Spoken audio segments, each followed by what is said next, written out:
In order to log into the application, a request for your unique username and password will need to be completed. For the purpose of today, I will log in as a data capturer with my unique username and password.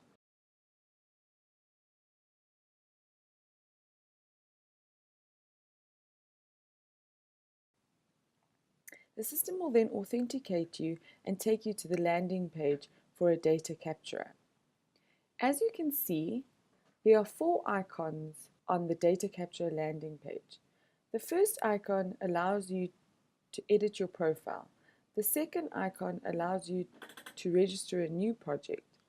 The third icon allows you to download templates for upload onto the system later on in the process.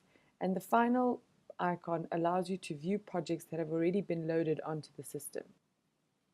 As a data capture, in order to proceed through some steps of the process, you need to be approved by the data capturer. The below table indicates the status of these approvals. We are now going to begin by registering a new project. We will click the new project icon.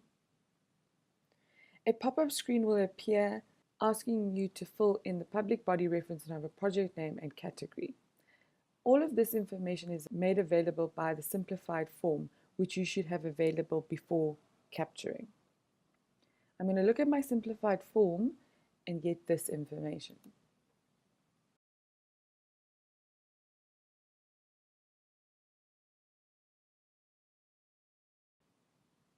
The category. Based on the simplified form, the form will tell you whether it is a provincial or municipal project. In this case, it is a provincial project. If you are satisfied with the information you have completed, you can click the Next button.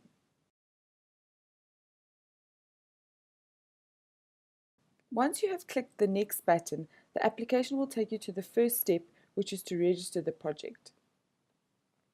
As you can see, it says Project Registration. The system is user-friendly in that it shows you which step of the process you are currently at. In this case, it's project registration. The second step would be capture beneficiaries, the third, capture business plan, the fourth, project progress, and finally, project completion. At any time in a project, you are able to terminate the project using this button. The reasons for termination of a project would either be lack of funds or delays in a project. We begin with project registration. There are 6 levels for project registration. The first being project details, project location, project ownership, EPWP information, budget information, and finally project contact. We will begin with project details by expanding the tab. The information required for project details can be found under the simplified form. The project description is based on the simplified form. In this case, it is restoration and repairs. The environment in this case is urban.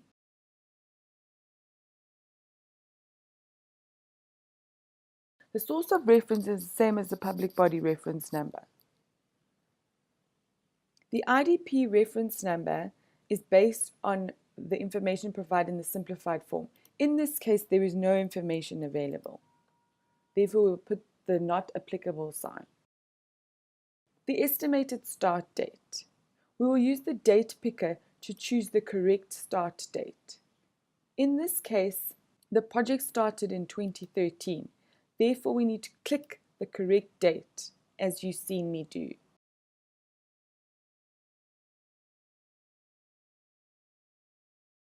The end date, we will do the same process. It is estimated to have ended in 2014.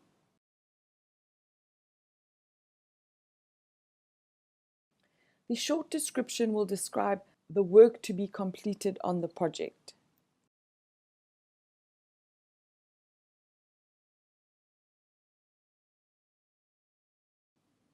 We can now move on to the next tab, which is project location, by expanding the tab. In this section, we need to select where the project is taking place. province, as you can see, is pre-selected. We then need to specify the metro municipality or district municipality that the project falls under. It is important to choose these in the correct sequence, as this determines the list of options for local municipalities.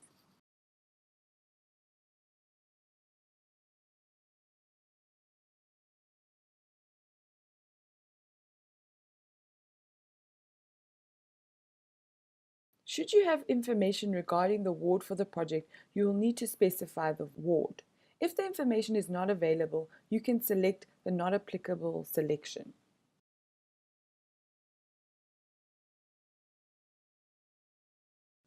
This section allows you to add the coordinates for the project location. If this is made available to you, it is best to include it. This will help for audit purposes.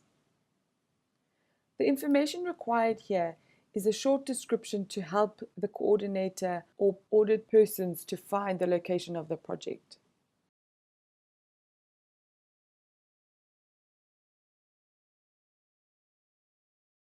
We move on to project ownership. The information required in this section helps to identify who will be funding the project and who will be project managing the implementation of the project. In this case, the public body refers to the sponsor of the project. In this case, the project sponsor and owner is the Department of Education. The department within the Department of Education relates to this drop-down. In this case, it is not specified. The implementing body type refers to the project manager who will be looking after the sponsored project. In this case, the project implementer is DID. The implementing department for DID would be Capital Works.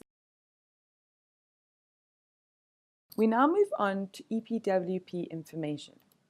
The information within the section relates to the categorization of EPWP programs and its sectors and subsectors. In this case, the sector is related to building, therefore we will say it's infrastructure. The subsector relates to EPWP provincial projects. In this case, the project exceeds the 30 million rand mark, therefore it is referred to as a large project. The program for which this falls under is known as restoratives and repairs. The priority given to this project is a labor-intensive as well as a training program. We now move on to budget information. Budget information relates to the total budget for the whole project. This will include EPWP beneficiary training as well as working days.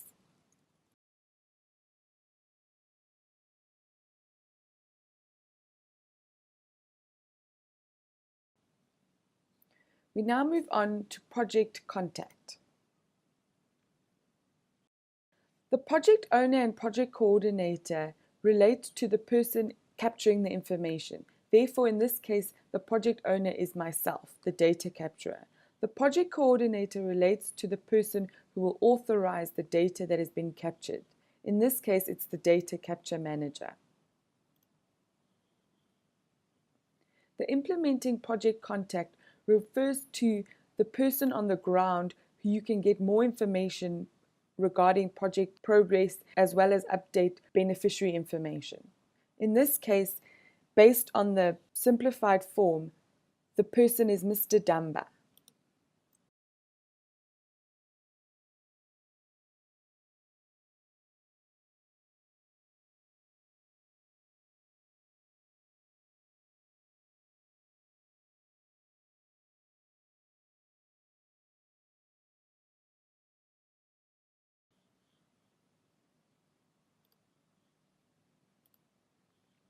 You are now able to review the information you have captured .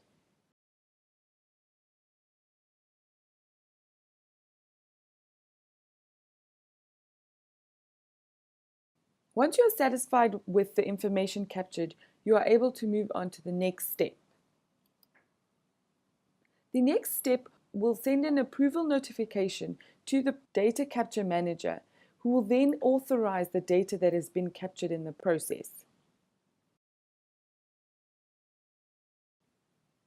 I am now going to demonstrate the data capture manager's approval of a project. Therefore, I'm going to log in as a data capture manager.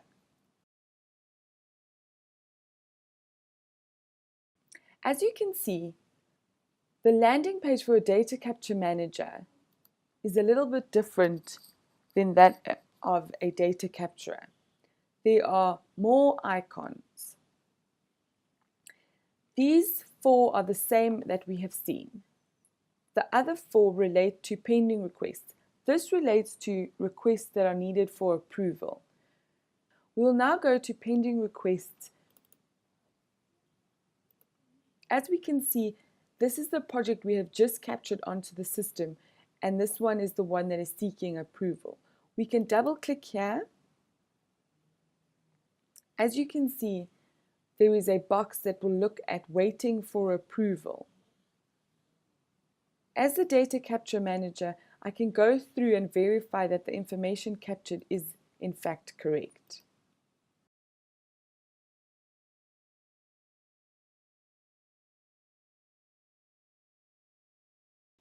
I'm satisfied that the information captured is correct. I then can click the Approve button.